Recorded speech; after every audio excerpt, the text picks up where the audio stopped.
Hi, I'm Jake Grez, also known as Nurse Jake. As a travel nurse, I've worked in all kinds of places, different settings, cities, and climates. Every assignment brings on a new challenge, which is why I always bring my figs. These scrubs are built for whatever the job throws at you. They're breathable, flexible, and comfortable in any environment. No matter where I land, I know they're going to keep me looking and feeling my best.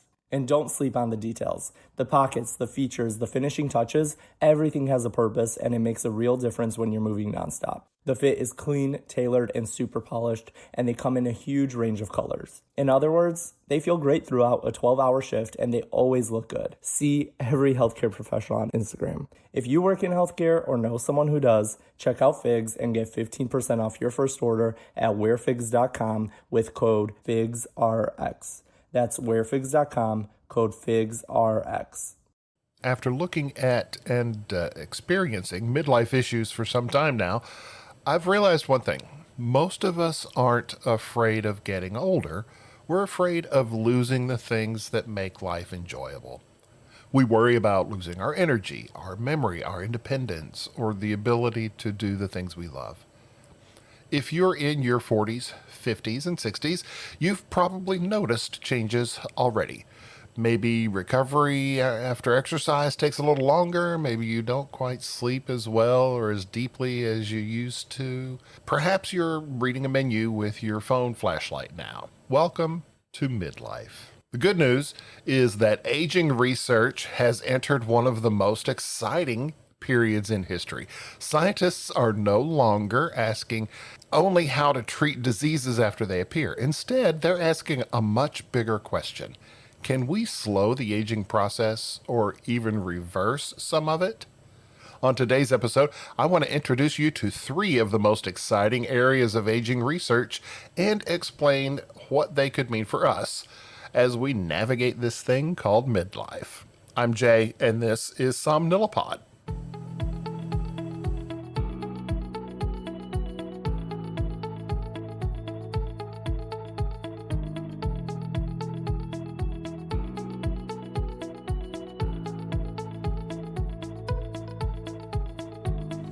Hello, everybody. Welcome back. I am so glad that you have taken a little bit of time out of your day to spend it with me. I can't tell you how excited I am about that and appreciative of that. I wanted to do something a little bit different. With sleep research, I was always trying to bring some of the current research into the program and just sort of explain some of that stuff. So with the expansion into looking at midlife and health and wellness and all of that fun stuff, I wanted to also try to keep things grounded in some research. So I wanted to take a look at 3 really interesting advancements in the research of aging. The first breakthrough is something called partial cellular reprogramming. And while the name sounds like science fiction, the idea is surprisingly simple. Think about your body like an old computer, a very old computer. Over time, the hardware gets worn, but sometimes the biggest problem isn't the hardware at all, it's the software. Cells accumulate little errors as the years pass. Scientists have discovered that under carefully controlled conditions, they may be able to reset some of those cellular instructions without changing what the cell actually is. In laboratory animals, this approach has improved vision, enhanced muscle repair, and even made certain tissue function more like younger versions of themselves. Researchers are now cautiously moving into early human studies for specific diseases, particularly those affecting the eyes. Now, before anyone starts searching for a fountain of youth, it's important to understand that the research is still in its early stages. There's no treatment available today that can safely reverse aging throughout the entire body, no matter what the infomercial tells you. Oh, but sometimes they're very convincing. I want to believe. Scientists are also working to ensure that resetting cells doesn't create unintended problems, such as increasing the risk of cancer. A second area of research has one of the best nicknames in all of medicine: zombie cells. As we age, some cells become damaged. Normally, damaged cells should die and be replaced, but some refuse to leave. They stop functioning normally, yet they continue releasing inflammatory chemicals into the surrounding tissue. These so-called zombie cells don't just sit quietly. They appear to contribute to chronic inflammation, arthritis, heart disease, diabetes, and possibly even Alzheimer's disease. Scientists are developing medications called senolytics, designed to selectively remove these worn-out cells while leaving healthy cells alone. In animal studies, the results have been really interesting. Older mice become stronger, healthier, and more physically active after these cells were removed. Researchers also observed improvements in blood vessel function and reductions in chronic inflammation. Human studies are in early stages, and we don't yet know which patients will benefit the most or how often these therapies might be used someday, but the concept itself is incredibly encouraging. For years, we have treated diseases one at a time. And what if removing one of the major drivers of aging could improve several conditions simultaneously? Imagine treating the underlying biology instead of simply managing symptoms after another. The third breakthrough might actually arrive in doctors' offices before the first two, and it involves measuring something called biological age. Here's an interesting question. Have you ever met someone who's 60 years old, but they seem like they're 45?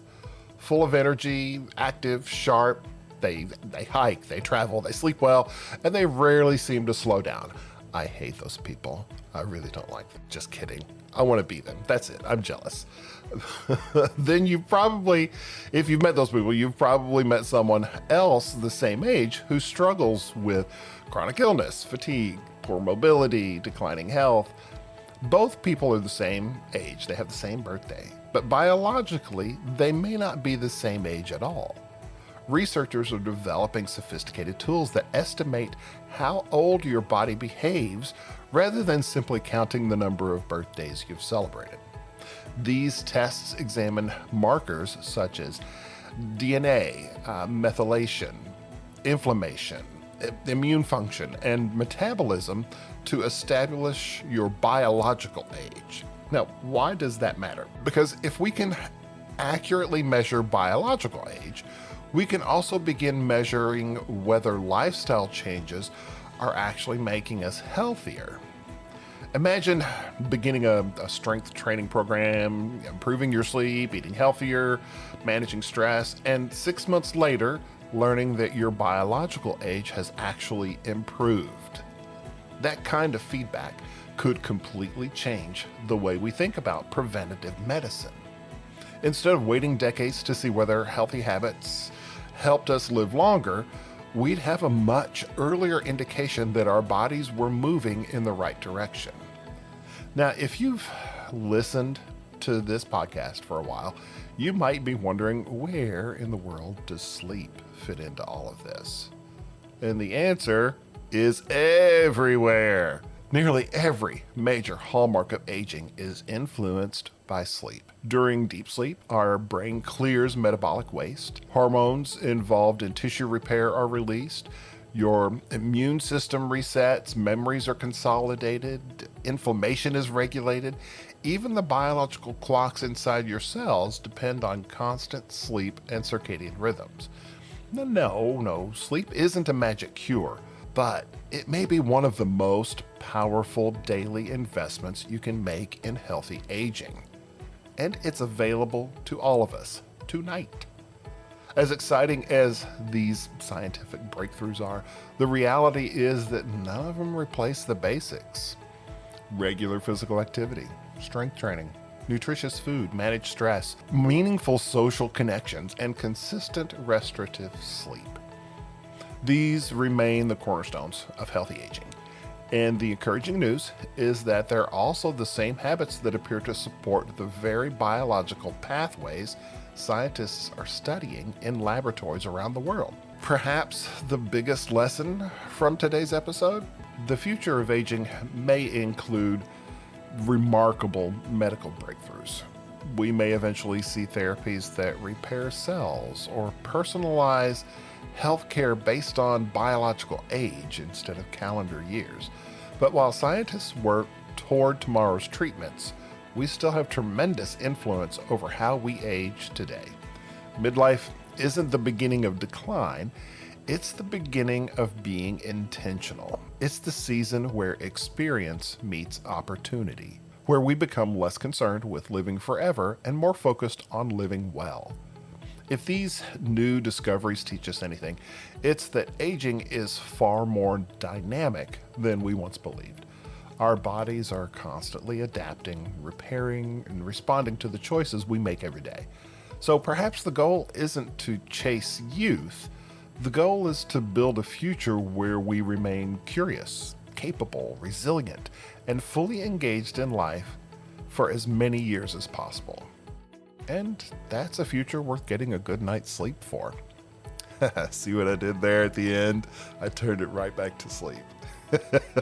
I hope you enjoyed this episode. I really enjoyed looking at this kind of stuff because of my background. But if you have any questions, comments, concerns, please feel free to touch base with me. You can reach me at j@somnilopod.com or touch base with me on any of the socials, YouTube, Instagram. Please do check out the YouTube channel. I've got some other information on there, other content that I haven't really been able to introduce through the podcast. So check it out. And as always, until we meet again, please remember to make sleep a priority. Thanks so much.